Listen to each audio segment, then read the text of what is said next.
Hi everyone, welcome back to my channel. I hope you're all doing very well. So in today's video I wanted to share with you some of my tips for how to create your own patterns. Maybe you might see a project and think, I really want to make that, and then you have the knowledge to be able to see a picture and be able to make a crochet project from that picture. These are all based off of my experiences learning how to crochet and teaching myself. I hope you all enjoy this video and let's get into it. So my first tip for you guys is to know all of your basic stitches. Now I know this might seem like an obvious thing to say, but it truly does help understanding not only how to do them, but also the effect that each one creates. For example, a slip stitch is a very tight stitch, it's very short in height, versus a double crochet which is very tall in height and it has a very long skinny post type shape, which is great for things like mesh, or if you want to create a project that builds height very quickly. So understanding how each stitch develops as you go on. So slip stitch is obviously very short, single crochet is taller, half double crochet is a little bit thicker and taller, double crochet is taller, treble crochet even taller. If you was to do all of the stitches in a row, you will notice how it creates this incline. So understanding how each stitch works, the height of it, and also incorporating that into making shapes of things.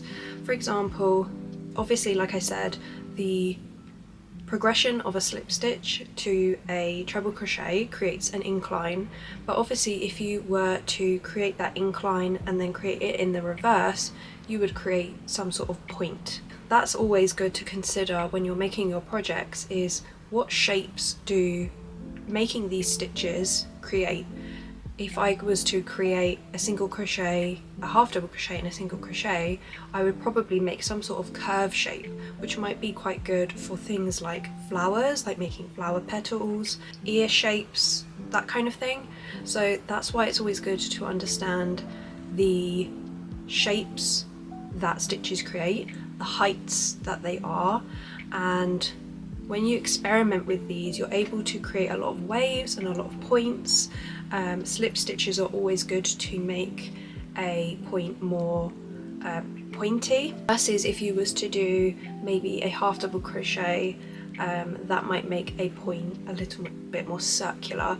So experimenting with these stitches, like I said, the heights, the widths of them, the shapes they make. Not only that, but what happens when you make these stitches in a small space. For example, if you was to make 3 half double crochets into a stitch, and then you was to continue that all the way along a row or around an edge of your project, you are going to create a lot of stitches in a compacted space, because you've got, rather than just doing 1 stitch in a stitch, you're doing 3, which means that if you're going to do that in every stitch, you're going to create a lot of texture, and this creates ruffles. So when you understand your stitches, you can also understand how you can manipulate each stitch to get the effect that you want.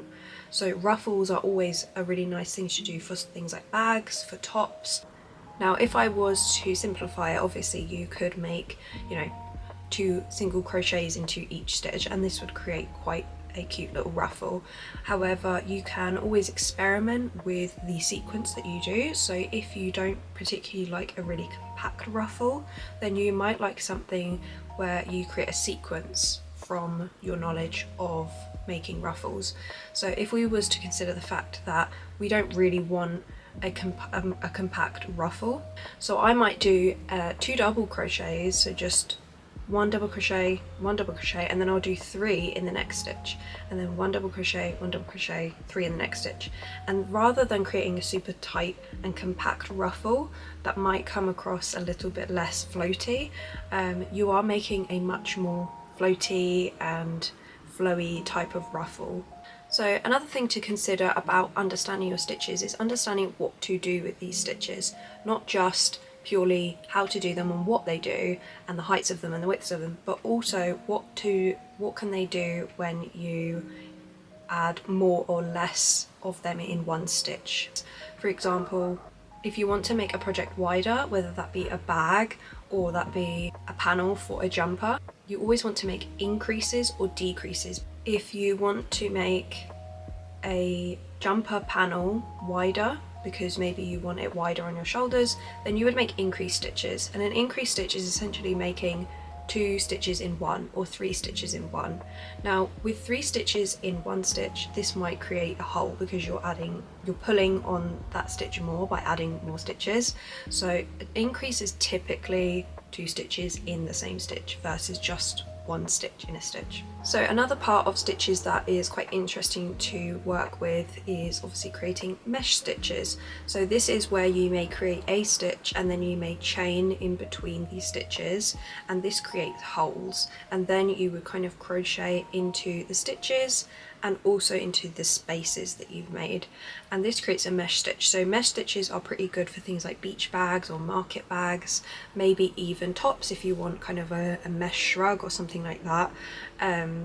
Mesh is really good. So when you understand your basic stitches, you then also will be able to incorporate this with chaining and creating mesh. And when you learn how to create mesh stitches, you're opening the doors to kind of understand filet crochet. So once you have a good basic understanding of your stitches, the heights, the widths, how you can increase and decrease in these stitches, and how that affects the shape of a project, then I would suggest that you just try out every single type of project that you can, whether that be tops, whether that be bags, whether that be pixel crochet, filet crochet, lace work, amigurumi, working in the round. So the reason why I suggest doing this is because you will understand how shapes form when you crochet different things.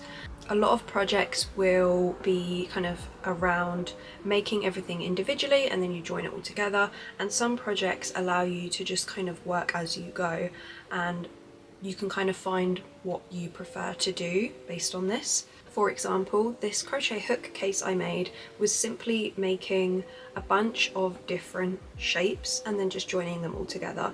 So I've just made this square flat panel, I've made 2 of them and then I joined them together, and then I have made 4 rectangular pieces and then another rectangular piece here and then a small one here, and I've essentially made a bunch of shapes and joined them together to create pockets. This is also a really good way of making patterns and projects if you're still a beginner, because you don't really have to do much in terms of difficult stitches or lace work. You can simply understand, say, a single crochet, make a square and then join that to another square, and then you have some sort of pocket, and then you could add a long rectangle to the top of that and then you have a bag. Do you see what I'm saying? So breaking down each panel of a project is also really good to understand how it's made, and also how you can make it in a more simpler way if you think that the project you want to make looks a little bit too difficult.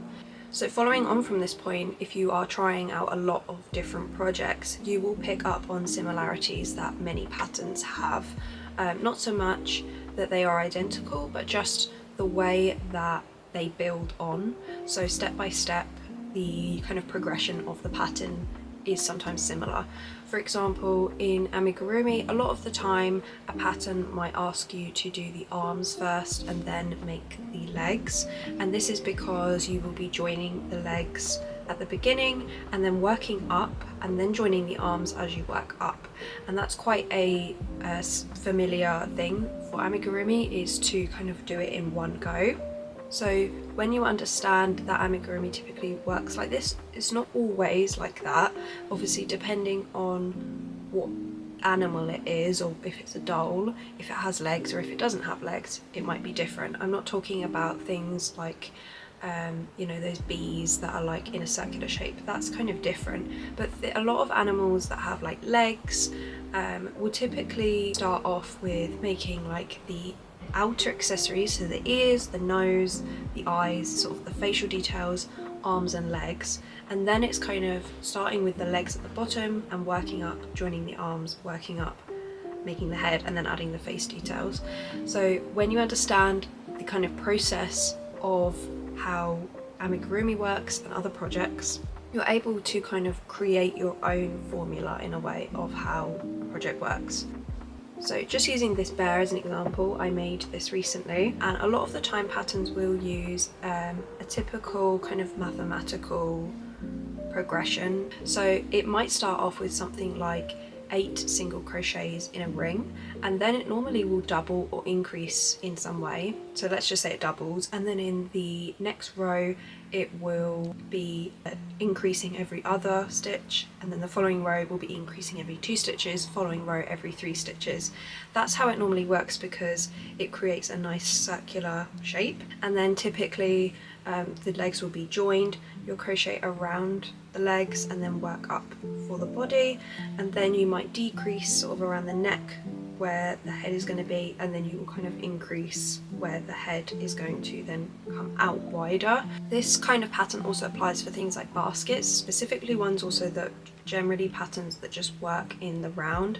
So for a basket you'll normally start with something like 6 single crochets or 6 double crochets, whatever the stitch is, in a ring, and then you'll double it and then increasing every other stitch and so on, and then you'll do some sort of row where the work will start to curve up. So you'll normally work in the back loop, and this creates more of a flat bowl type of situation at the bottom of, at the base of the basket, and then you would just work in rows continually up. That can also be applied for things more like circular bags as well, so that works too.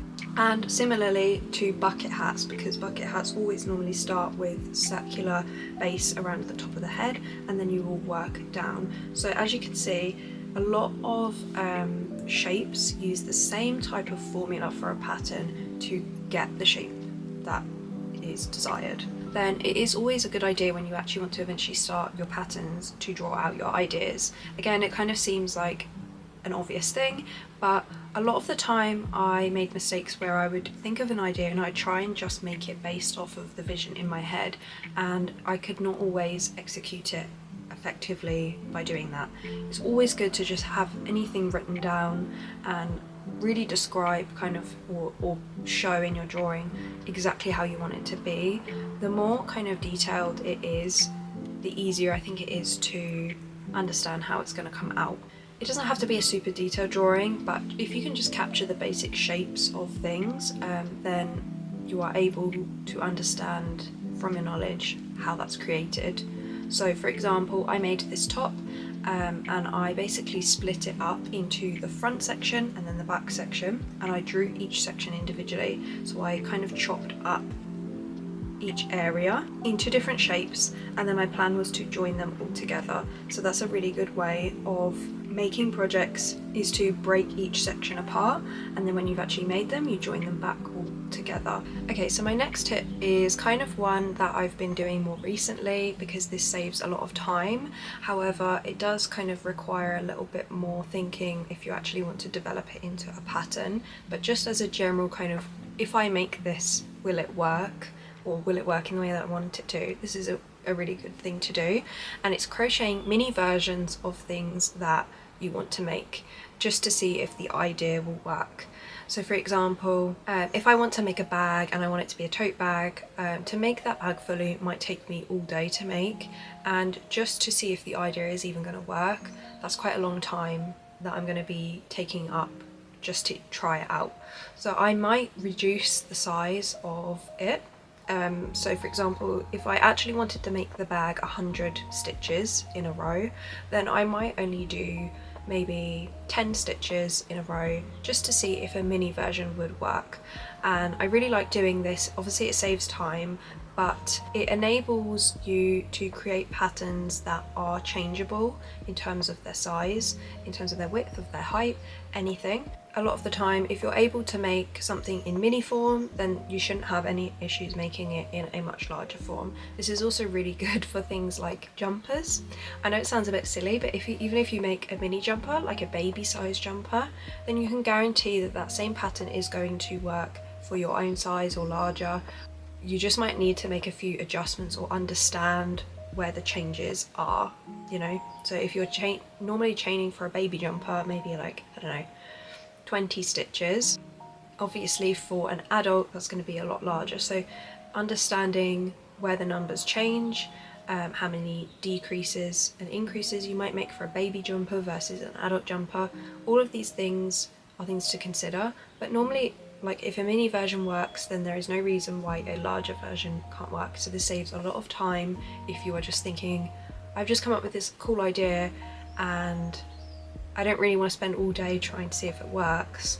I'll just do a small version of it, and if it comes out that way, then we're probably good to go. So my next tip is not really essential, but it's always a good idea to try if you don't really want to buy a lot of equipment for things like amigurumi. So for example, a lot of amigurumi patterns will require safety eyes or a nose that you can add. However, I don't always think that this is required, and you can pick up a lot of good sewing tips for facial details, for things like lettering as well is always really nice. I kind of just experiment with my own ideas. For example, I made a florist book sleeve, and I didn't really have much plan of how to do the lettering for the word florist, but I just tried out. I will look up what the stitch is called because it is called something, but I can't remember off the top of my head. But I basically used this stitch. I just tried it out, and then it worked really well for detailed lettering. So things like embroidery thread and a sharp needle is always good for sewing face details, or even things like embroidered flowers, just to add a little bit extra to your work or make face details more detailed. A lot of the time I find that I want to create more of an expression on a bear or a bunny's face, but it doesn't always translate when you're using thick yarn or you're using the same yarn that you've been using for the entire project. So embroidery thread and a smaller needle is really good for getting those fine details. So I always think it's a good thing to pick up, but it's not essential. But I do think that it's worth it in the long run if you really like to add good details to your projects. So my final piece of advice for you guys is to not get disheartened if you do try out a lot of projects or try and make your own patterns and they don't work first time. It can be very stressful, especially if you put a lot of time and energy into trying out if things work, and it's quality over quantity. I went through a phase at one point where I just couldn't understand how bucket hats work, and it was very frustrating, but I always just basically ended up taking a break from that type of pattern and then coming back to it at a later date. And the more I just practiced and understood it, I was able to get it. Don't worry if you can't get things right first time, especially if you're a beginner. At the end of the day, like, you're a beginner, and it's okay to make mistakes, and it's okay to have a vision in your head and it doesn't come out the way that you want it. So for the last segment of this video, I wanted to take you through a few projects that I have made and explain my process of how I made the design and basically what each project consists of. So I'm going to break down each project of a few that I've made. So starting off with this mini potion bottle. So this is actually very simple. As you can see, it is basically a circular base that curves up at the side, and it also gets thicker around the side here. It then starts to decrease, and then I had made a row that is in the back loop, and that created this curve of the potion bottle. And then the stopper is simply just crocheting a circular base and then working upwards, and then I just attach them. So it's kind of just like working in the round, where I would make maybe 8 single crochets in a round and then increase them, and then when I was happy with the circular shape, I then went upwards. I started to make increases because the project gets wider, and then decreases, and then I did a row in the back loop to create this curve. That's pretty much the base of the pattern. Okay, so another example is this mesh beach bag, shoulder bag type of thing. So this is made by working in the round, but technically you could just make 2 flat panels of a mesh stitch and join them together and then create a strap, just like a rectangular strip, and then attach it to the top of the bag. I did do this by working in the round, so I made a few rows of, I think it was half double crochet, and then I worked on a mesh stitch all the way up. Mesh is a really good one to practice with because it works up nice and quickly. Okay, so I also have this jumper that I made last year, and it is basically like this knit look, faux knit kind of stitch jumper, and it's got a high neck. So essentially any kind of jumper is quite simple to make up because you can split it into 4 4 sections. So 2 sections are just going to be like rectangular sleeves, so you just want to make a rectangular panel of any stitch you wanted, and then for the front section you'll have pretty much a square panel going all the way up until you reach about the collarbone section, and that is where you will start to decrease going up towards the shoulder, and then you will keep this edge the same. So normally with jumpers they have the same type of panels, where you'll have 2 rectangular panels for the sleeves, and then you'll have 2 of these kind of square shaped panels with kind of an extra shoulder piece on top.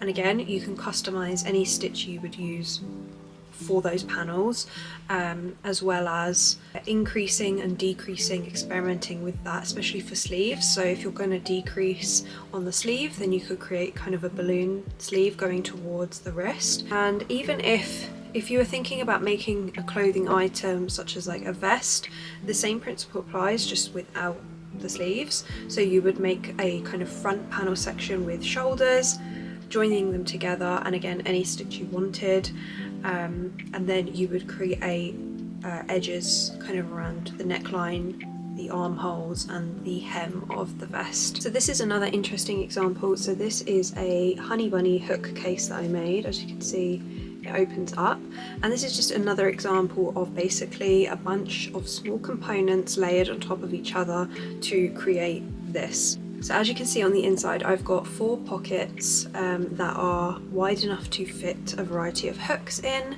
So I made a chain, you know, that fit the width of a hook and a bit more, so I could fit multiple in.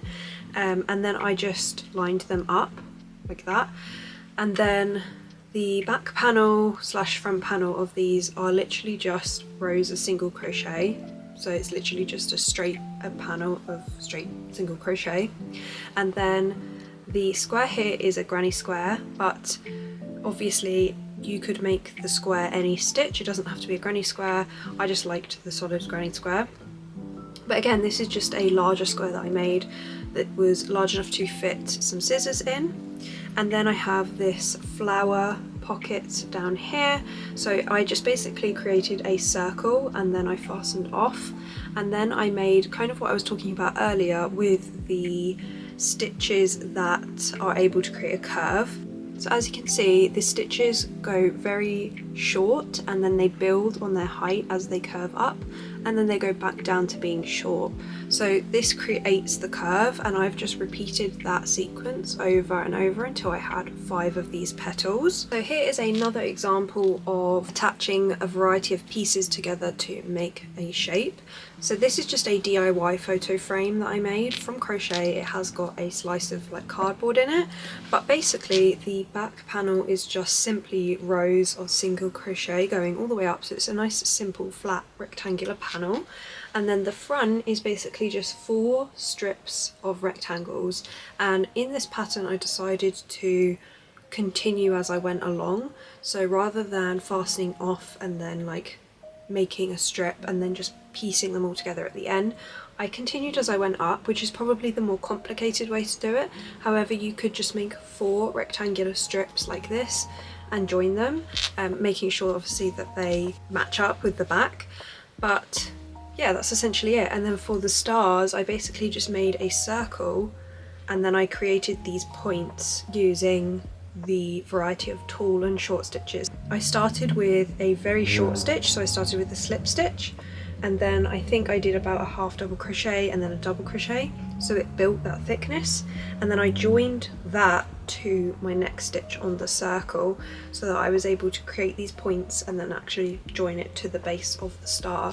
So you'll notice how I've included the idea of creating just a basic shape in the middle and then going around it to create these points. So that is pretty much everything I have for you guys today. I hope that you found this video helpful, and if you have any questions, leave them in the comments below, because I will happily help anyone who wants more advice on how to make your own patterns, how to freehand crochet. Yeah, I hope you all enjoyed this video, and let me know if you like these kind of tips and tricks videos, because I will happily do a part 2 if you want me to. And yeah, I will see you all in the next video. Bye guys!